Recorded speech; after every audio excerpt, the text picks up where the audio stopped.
Bonjour et bienvenue à l'émission La Parole vivante. Cette émission où est-ce qu'on prend la Bible et on découvre qui est Dieu et quel est son plan extraordinaire pour nous. Salut David. Bonjour. Ça va bien aujourd'hui? Très bien. Super. On continue Hébreu.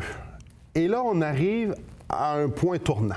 Ouais. Une plaque tournante, une plaque où est-ce que... On arrive à un endroit où est-ce que il y a comme un résumé ou une conclusion. Puis c'est pas un résumé, c'est une mise en application. Oui, une mise en application est excellent.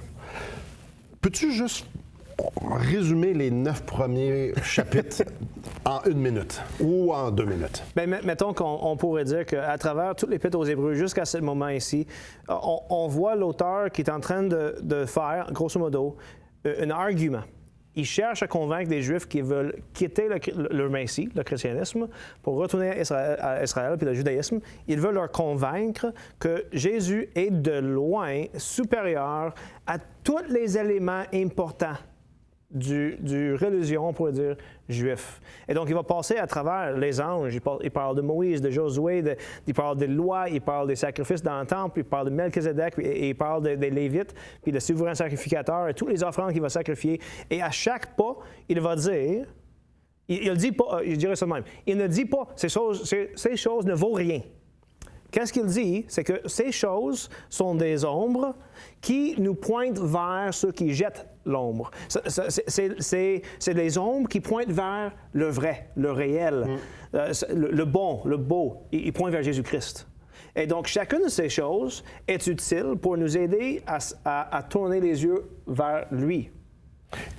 Et pour leur donner, dire, mais non, mais retourne pas au temple. Exactement. Tu as plus que tu peux imaginer en Jésus-Christ. C'est parfait. Une fois qu'on a la chose elle-même, pourquoi retourner à les imitations? Il me semble que ça fait pas l'affaire. Quand que tu donnes un vrai jouet à un enfant, il ne regarde plus l'image. Tu ne joues pas avec la boîte, tu joues avec le jouet. Mais non, Israël, certains de ces chrétiens veulent retourner aux boîtes au lieu de jouer avec la vraie chose. À la dernière émission, on a regardé les deux dernières zones que l'auteur voulait soulever ici. C'était le temple et le sacrifice. Le temple étant la pierre angulaire de la vie culturelle, communautaire, même personnelle des gens. Et le sacrifice qui était pour eux leur possibilité d'avoir leur péché pardonné. Et puis, on a mis ça en perspective et on se l'est appliqué à nous. Ouais. Que lorsqu'on croit en Jésus-Christ, qu'il était le sacrifice parfait, qu'il était le souverain sacrificateur parfait, donc qui s'est présenté en mon nom devant le Père. La voie a été inaugurée, donc maintenant je peux me présenter à Dieu en sachant que je suis agréé, pas à cause de moi, mais à cause de ce que Jésus-Christ a fait et de qui il est. La voie à Dieu est maintenant ouverte. En fait, c'est Jésus, la voie à Dieu. Je suis le chemin, C'est ça. la vérité et la vie. C'est en plein ça. Donc le chemin dans le désert amenait à la mort, C'est ça. à cause de l'incapacité de l'homme d'accomplir la loi, mais Jésus-Christ, il est le chemin et il est la vie. C'est ça, exactement. Le chemin vivant qui amène à la présence de Dieu. Et aujourd'hui, on va amener des points pratiques concernant ces vérités qu'on vient de parler et qui sont dans les autres émissions qu'on a parlé avant. Donc, j'aimerais vous inviter à la maison de prendre vos Bibles et de tourner dans Hébreux au chapitre 10.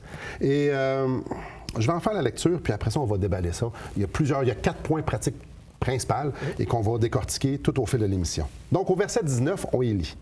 « Ainsi donc, frères, nous avons au moyen du sang de Jésus une libre entrée dans le sanctuaire, par la route nouvelle et vivante qu'il a inaugurée pour nous au travers du voile, c'est-à-dire de sa chair. Et nous avons un souverain sacrificateur établi sur la maison de Dieu. » C'est pas mal, grosso modo, ce qu'on vient de dire. « Approchons-nous donc, avec un cœur sincère, dans la plénitude de la foi, les cœurs purifiés d'une mauvaise conscience et le corps lavé d'une eau pure.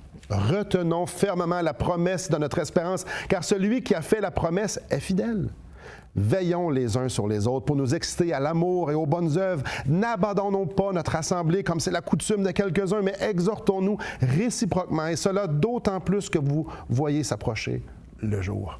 Donc ici, le ainsi donc, c'est vraiment là, voici toutes les ombres que je vous ai présentées qui pointaient vers le parfait. Ainsi donc, la conséquence ou les implications de ça, les implications pratiques, personnelles, pour chacun d'entre vous, chrétiens, pour vous à la maison, pour nous, ça trouve ici, versets 22, 23, 24 et 25. Exactement. Il y en a 4. mais c'est important de comprendre le début. Oui, exactement. Si on ne comprend pas tout ce qui vient de se passer en Hébreu, des chapitres 1 jusqu'à chapitre 10, on ne comprendra pas ce point ici. Et là, il est en train de nous dire, OK, puisque tout ça, c'est vrai, puisque nous avons le vrai, le réel, puisque nous sommes en Christ, voilà qu'est-ce qu'il faut faire, voilà qu'est-ce qu'on peut faire, voilà comment agir, voilà quelques applications vraiment pratiques. Ici, le point 19, le verset 19, 20, 21, c'est vraiment pour détourner les regards des gens et dire « Regarde au ciel ». C'est ça. Regarde au ciel. Le temple sur terre, oui, parce que dans ce temps-là, il y avait un temple, il y avait encore des sacrifices. Oui, il y en a là. Mais attends un peu, là.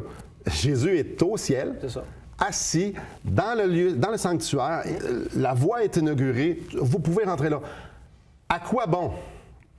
Non, là, regarde au ciel. Regarde à Jésus-Christ. Regarde qui il est. Et après ça, les 4 applications disent maintenant, tu vas t'appuyer sur le fait que Jésus est assis au ciel et il a fait ce qu'il a fait pour toi. Voici ce que vous allez faire. Donc, mes chers amis, on va tout de suite aller à la pause pour commencer après nos 4 applications pratiques. Mais avant d'aller à la pause, j'aimerais vous inviter à nous appeler et de demander votre copie de Destination finale de l'auteur Marc Cahill. Ce livre-là qui est quand même très important, dans le sens qu'il prend la parole de Dieu, il prend la Bible, et puis il va décortiquer les grandes questions fondamentales que peut-être vous vous posez. Pourquoi je suis ici? Pourquoi il y a autant de souffrance si Dieu est bon?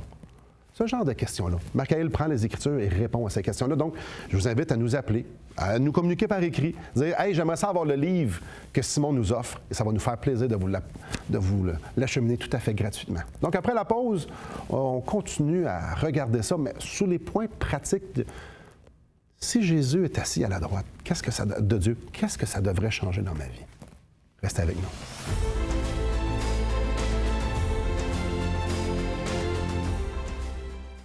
Assistez à un merveilleux déjeuner de l'espoir dans votre région. Un invité vous racontera comment Dieu a transformé sa vie et comment son cœur, souffrant, a trouvé une joie indicible en développant une relation personnelle et intime avec Dieu et son Fils Jésus-Christ. Des églises locales organisent de tels déjeuners dans plusieurs régions du Québec. Découvrez où et quand vous pouvez assister à un déjeuner de l'espoir dans votre région en visitant le site espoir.ca et en cliquant sur l'onglet « Déjeuner ». Bonjour à vous. La grande question avant la pause, c'était le fait que Jésus a été le sacrifice, qu'il a été le souverain sacrificateur, qu'il s'est présenté au temple avec son propre sang, il l'a offert en sacrifice pour moi, et que maintenant il s'est assis à la droite de Dieu. Qu'est-ce que ça devrait changer dans ma vie? Au verset 22, ça nous dit « Approchons-nous donc avec un cœur sincère ». Écoute, David, je suis pasteur depuis plusieurs années. Ça fait 20 quelques années que je suis chrétien. Quand je me sens sale, Ouais. la dernière affaire que j'ai envie de faire, c'est de rentrer dans la présence d'un Dieu parfait. Oui, exactement. Absolument. Et ça ici, c'est ce que ça l'adresse. Exactement. Il dit ici, approchons-nous donc avec un cœur sincère, on pourrait dire avec une certaine certitude. On s'approche devant Dieu, puis comme tu dis, approcher à un Dieu qui est parfait, sachant que tu n'est pas parfait, ça fait peur un peu. Ben, je me sens mal à l'aise, je me sens pas à ma place en tout cas. Il y a quelques versets qui viennent juste auparavant, des versets 14 à 18. Ça vaut la peine de peut-être juste lire quelques-unes de ces versets. C'est quand même assez intéressant. Dans le verset 14, ça dit « Car par un seul offrande, il a amené à la perfection pour toujours ceux qui sont sanctifiés. » Puis, dans le verset 17 et 18, là, il va revenir sur la nouvelle alliance. Puis, il dit ceci dans le verset 17, « Et je ne me souviendrai plus de leurs péchés ni de leurs iniquités. Or, verset 18, « Là où il y a pardon des péchés, il n'y a plus offrande pour le péché. » Attends une minute, plus de péché. Donc, ici, on peut littéralement dire, non, approchons-nous avec un cœur sincère, avec certitude que Dieu nous accueille. Parce que là où il a pardonné nos péchés, il n'y a plus offrande. Nous sommes en Christ pardonnés. Et donc, on peut s'approcher de Dieu, sachant qu'il veut nous accueillir. La dernière affaire que j'ai envie de faire, c'est d'aller à Dieu parce que je le sais que je suis indigne. Dieu me dit, mais je le sais que tu es indigne. Exactement. Donc, moi, ce que je ressens, c'est de dire, non, je vais prouver à Dieu que je vais me réformer, puis je vais me reprendre, puis je vais lui prouver que je suis correct, que je suis digne d'entrer dans sa présence. Non. Non, exactement. Dieu dit, non, je le sais que tu es indigne, c'est pour ça que mon fils est mort à ta place. C'est pour ça que je t'ai pardonné. Donc, tout ce que je veux que tu sois conscient, c'est que tu regardes à Jésus-Christ et que tu dises, merci. Parce que sans toi, je ne pourrais jamais me présenter devant Dieu. Mais à cause de toi, Seigneur, tel que je suis, je me présente devant toi. Je confesse que j'ai fait telle ou telle chose et que c'est abominable ou que c'est contre ta loi. Seigneur, je me purifie. Qu'est-ce que ça dit? Dans la plénitude de la foi, je crois que je suis présent devant toi seulement à cause de Jésus. Ouais. Je purifie d'une bonne conscience, le cœur lavé d'une eau pure. Et notez-le bien, il parle de conscience et de corps. Nos êtres complètes sont purifiés par le sang de Jésus-Christ. J'ai aucune raison de ne pas me présenter devant Dieu. Exactement. Ou sinon, Jésus devrait remourir encore. C'est ça. Et il n'y a pas besoin, son sang a emmené à la perfection. Ça nous dit ici, là, car par une seule offrande, Jésus a emmené à la perfection pour toujours ceux qui ont cru en Jésus-Christ. Donc, pour moi... Et une autre chose qui est intéressante, quand il dit « approchons-nous », il ne dit pas « approchons-nous donc à quelqu'un qui va te représenter devant Dieu ». Direct au ciel. Non, approchons-nous dans la présence de Dieu qui nous est ouvert par Jésus-Christ, qui est notre seul médiateur. Là, je vais naviguer sur une ligne mince. Va pas voir ton pasteur pour qu'il te dise, te rassurer. Dieu te l'a dit. Crois ce que Dieu te dit. Exactement. Et ton pasteur devrait seulement te dire, si tu as mis ta foi en Jésus-Christ, tu es pardonné. Exactement. C'est la seule réponse. Exactement. C'est pas à ton pasteur que tu devrais aller pour confesser tes péchés. Non! C'est Jésus-Christ. Tu peux lui pardonner, pas lui pardonner, tu peux lui confesser parce que tu veux partager une tranche de ta vie qui t'encourage. Ça, c'est pas mauvais. Mais lui, il ne pardonnera pas tes péchés. Il ne pourra pas te dire que tes péchés sont pardonnés. Il ne peut même pas te dire que tu es sauvé. Non. Il va juste dire vers Christ. Exactement. Il devrait faire rien d'autre que te pointer vers celui qui a ouvert la voie vers Dieu, Jésus-Christ. Et là, ça nous dit au verset 23, « Retenons fermement la promesse de notre espérance, car celui qui a fait la promesse est fidèle. » Dieu qui est fidèle, lui est fidèle. C'est ça. Lui est fidèle. Donc, lui, quand il me dit « Je t'aime pour toujours et le sang de Jésus te purifie de tout péché », ça veut dire... C'est fait, là. C'est fait. C'est fini. Et ici encore, remettre ça un peu, si on peut, dans le contexte de ces Juifs. On est tenté maintenant de retourner à Israël. Puis il dit non, wow. La voie est ouverte. On peut rentrer dans le lieu très saint. On rentre dans la présence de Dieu à travers Jésus-Christ. Retourne pas à ça. Au contraire, retiens fermement la profession de notre espérance. Notre espérance n'est pas dans un autre homme, c'est en Jésus-Christ qui est Dieu. Notre espérance n'est pas dans nos œuvres pour accomplir la loi, c'est dans son œuvre sur la croix. C'est pas quelque chose en nous, c'est pas quelque chose dans un autre homme, c'est pas dans des pratiques religieuses. Notre espérance est en Jésus-Christ. Pars pas, là. Retiens fermement. On est dans la saison des ouragans. Je ne sais pas quand les gens vont l'écouter, mais on est dans la saison des ouragans. Et souvent, on voit les choses... C'est des drames, les autos partent et tout ça. Et ça, c'est un peu comme... Des fois, ce qui se passe en dedans de nous et ce qui se passe en dehors de nous. Dans le sens, les épreuves et tout ça. Et moi, j'aime le sens ici de retenir ferme. Tu te prends à un arbre ou tu te prends à quelque chose, puis c'est la seule affaire qui va me retenir, c'est ça. J'ai pas besoin de rien d'autre. Si je laisse aller ça, là, je suis fait à l'os. Et là, l'auteur nous dit, à cause de qui Jésus est et à cause de ce qu'il a fait, tiens-toi à lui, là, tu vas voir, non seulement tu vas être sauvé, mais peu importe la tempête intérieure ou extérieure, ça va être correct. Exactement. Et ce que j'aime ici, c'est, là, je viens de le dire comme si j'avais la force de me retenir. Non. Celui qui a fait la promesse est fidèle. Il va te donner la force de retenir. Exactement. Donc, moi, je me présente juste à Jésus puis dire il vante, puis si tu fais pas de quoi, je vais m'envoler. Et lui de répondre je le sais, et j'ai tout fait ce qui était nécessaire. Ça fait penser à Pierre quand il marchait après Jésus sur l'eau. Oui. Puis là, il commence à couler en dessous de l'eau. C'est Jésus qui est allé le chercher, puis de le remonter. C'est pas lui dans sa propre force. On vient de régler beaucoup de problèmes pastoraux, là. Ouais. On s'approche, coûte que coûte. À cause que ce que Jésus a fait, c'était parfait et à cause de qui il était. Et quand je dis coûte que coûte, ça veut dire que tu le retiens. C'est ça. La seule affaire qu'on a à faire dans la vie chrétienne, là, à cause de qui est Jésus, c'est de le regarder. Puis de garder nos yeux fixés sur lui. Puis de dire, je crois que tu vas m'emmener à bon bord. à cause de ce que tu as fait, à cause de qui tu es. Et vous dites, c'est simple? Non, pas tant. Pas tant. Parce que personne d'entre nous est capable de le faire sans lui. C'est simple? Oui, Dieu a fait ça simple. Puis il nous a montré de la belle photo de Jésus-Christ pour nous dire, tu vois à quel point je suis vrai, puis c'est sincère, puis je te veux. Fais-y confiance. J'aimerais vous, avant d'aller à la pause, vous donner le film de Jésus. Ce Jésus-là qui est venu marcher avec nous pendant 33 ans. Selon l'Évangile de Jean, ce film-là a été fait et il nous raconte, il nous démontre comment ce Jésus-là a aimé. Comment ce Jésus-là nous a aimés tellement qu'il est mort sur la croix.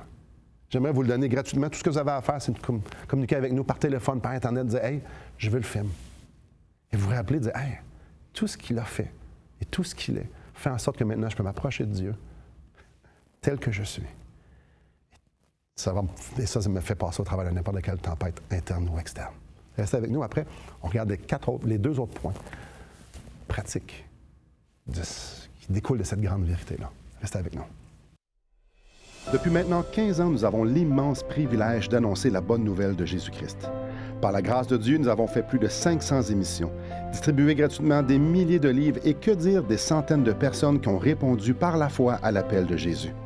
Aujourd'hui, nous aimerions inviter ceux qui ont reçu cette bonne nouvelle à faire équipe avec nous. Aimeriez-vous avoir un impact dans la francophonie pour l'Évangile? Joignez notre équipe en participant financièrement à la production de l'émission et en nous permettant de continuer à offrir de la littérature gratuitement à ceux qui sont ouverts à l'Évangile. Contactez-nous. Il nous fera plaisir de vous partager comment vos prières et vos dons peuvent faire la différence.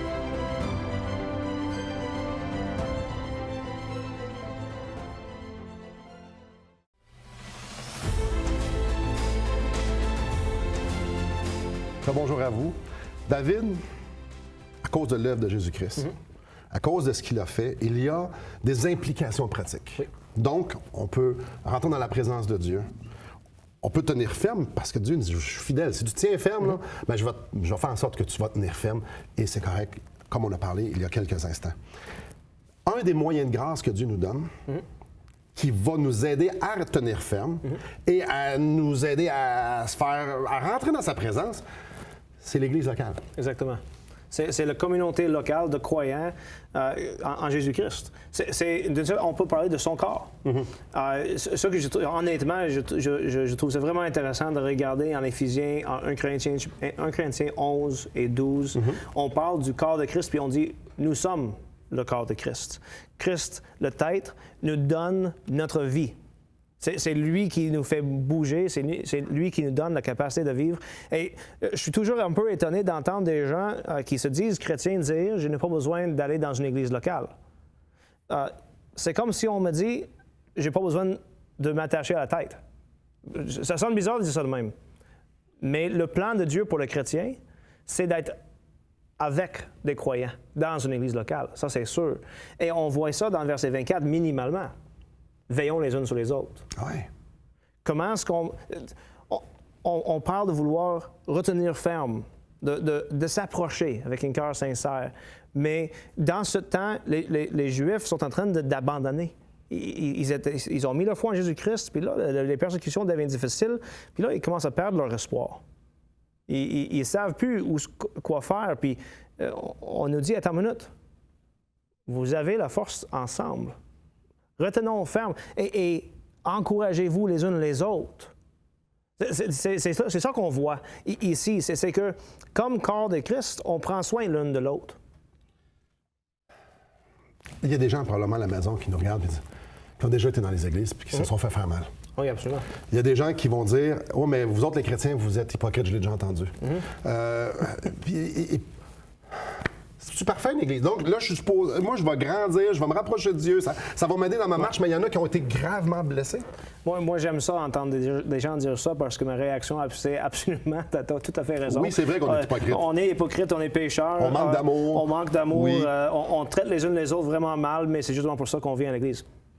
On vient à l'église parce qu'on reconnaît qu'on est pécheur, qu'on est hypocrite et qu'on a besoin de Jésus-Christ et des autres pour grandir. Personnellement, le jour que je quitte l'Église en disant « Vous êtes une gang d'hypocrites », je m'accuse moi-même en disant « Je suis pire que vous autres parce que je pense que je suis au-dessus de vous autres. » Je suis meilleur que vous autres. Vous êtes mauvaise, moi je suis bon. C'est ça que je fais quand j'accuse mon Église en disant « Vous êtes des hypocrites, vous êtes des pécheurs, vous m'avez blessé. » Et tu sais quoi? Ça se peut que c'est vrai. Mais Dieu nous a mis ensemble C'est ça. pour qu'on puisse s'exciter à l'amour et aux bonnes œuvres. Si je pars, je fais quoi comme job? En fait, je désobéis à ce que Dieu me demande comme croyant. Et faisons une distinction ici. Si il y a des gens qui vont dans une église où qui ne prêchent pas la saine doctrine, Ouais. on n'est pas en train de dire endurer des gens qui enseignent des faussetés à propos de la Bible. C'est pas ça qu'on est en train de dire. Non. On est en train de dire qu'il y a des gens qui vous ont blessés verbalement parce qu'ils ont été pécheurs. Oui. Il y a beaucoup de passages qui nous disent, ben oui, pardonnez, oui, tout ça. Il y a Pardonnez. processus. Et je veux pas qu'on parle de ça avec légèreté, mais ce que tu as dit, c'est vrai.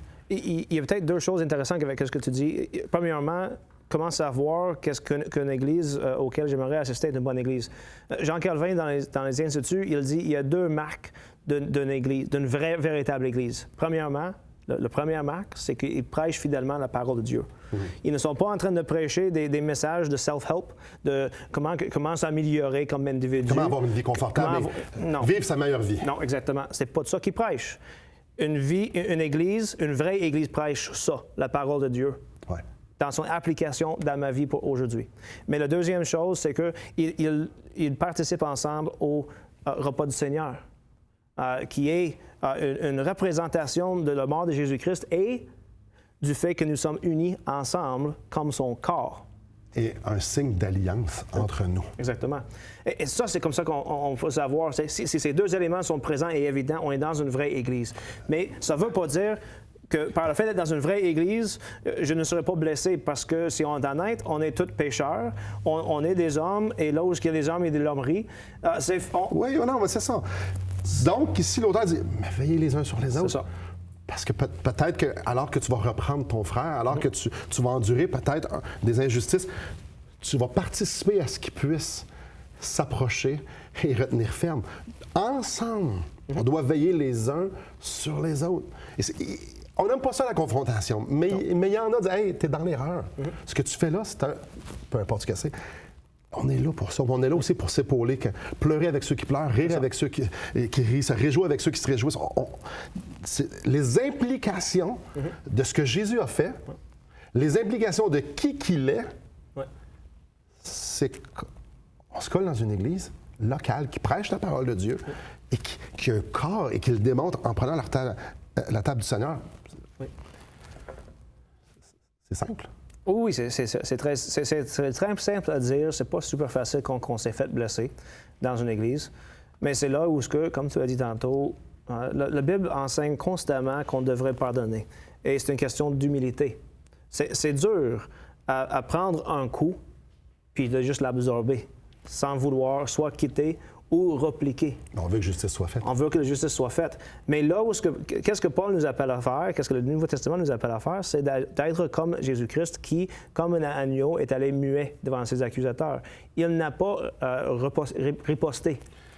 Il a accepté qu'on l'attaque.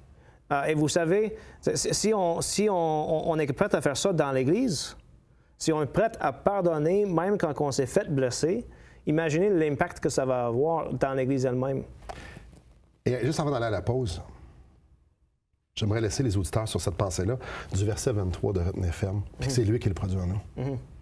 Parfois, veiller les uns sur les autres, tu dois premièrement retenir, parce que je parlais de l'ouragan tantôt, puis il faut tenir ferme. Parfois, c'est ça, dire Seigneur, tout en dedans de moi, je veux juste justice soit faite. Puis il dit non, regarde, les yeux fixés sur Jésus-Christ, tiens ferme.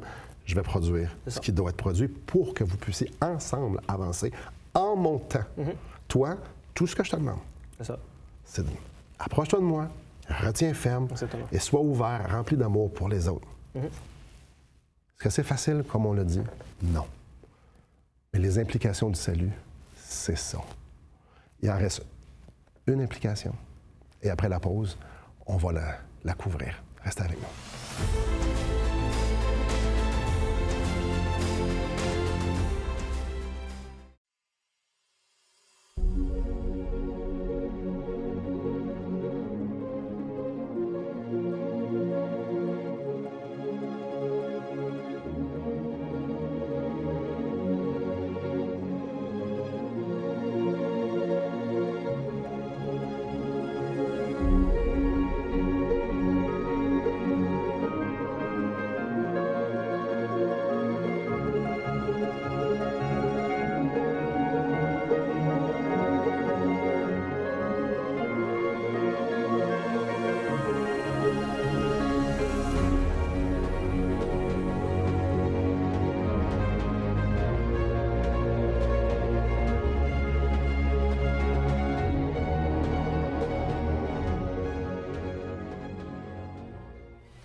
Très bonjour à vous.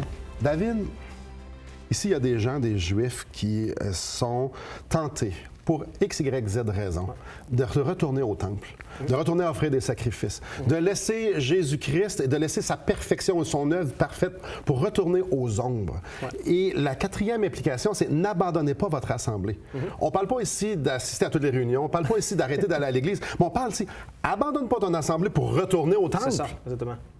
Donc, maintenant que tu entres dans la présence de Dieu à cause des vertus de Jésus-Christ et de son sacrifice, pourquoi tu vas te retourner au temple? Non, exactement. Ça sert à quoi? Tu fais maintenant partie du corps de Christ, qui est, lui, d'un certain sens aussi. Il est assis à la droite de Dieu, il était au ciel. Et en Éphésiens, on parle du fait que Christ est là et nous sommes avec lui dans les lieux célestes. Tu retournes aux ombres quand tu es déjà assis avec Dieu. Ton état, OK, on dit, non, je ne suis pas assis au ciel présentement, je suis à terre, c'est dur, c'est rough. Mais son point, c'est que de dire, à travers Jésus-Christ, ton état actuel, c'est l'état d'être dans la présence de Dieu. Non. Tu es déjà en train de vivre l'éternité. C'est comme tu es déjà rentré dans la maison, tu es dans le vestibule, on ne tourne pas pour sortir de la maison, on rentre plus loin. Et l'implication ici, c'est que les gens voulaient retourner pour essayer de gagner quelque chose. Ils voulaient prendre la loi, puis vouloir faire la loi, puis faire les bonnes actions, offrir les bons sacrifices pour dire « Dieu va m'agréer avec ça ». Et les chrétiens étaient mélangés avec ça. « Je vais être une bonne personne, comme ça Dieu va plus m'agréer, je vais offrir des sacrifices, Dieu va... » Non! L'auteur est simple. Non! Non, non, non! Jésus était le sacrifice parfait qui a été offert une fois pour toutes pour les péchés du monde. Si tu crois cela, tu n'as plus besoin de d'autres sacrifices. Tu n'as même pas besoin d'être une bonne personne parce que tu es pardonné. Maintenant, approche-toi de lui. Fais qu'on dit confiance. Retiens ferme. Veillez les uns sur les autres. Retourne pas à la loi, retourne pas aux œuvres. Fais confiance en Jésus-Christ. C'est ce que je vous propose de faire, c'est ce que je vous en supplie de faire. Mettez votre confiance en Jésus-Christ. Merci beaucoup, David. Merci à vous et que le Seigneur vous bénisse.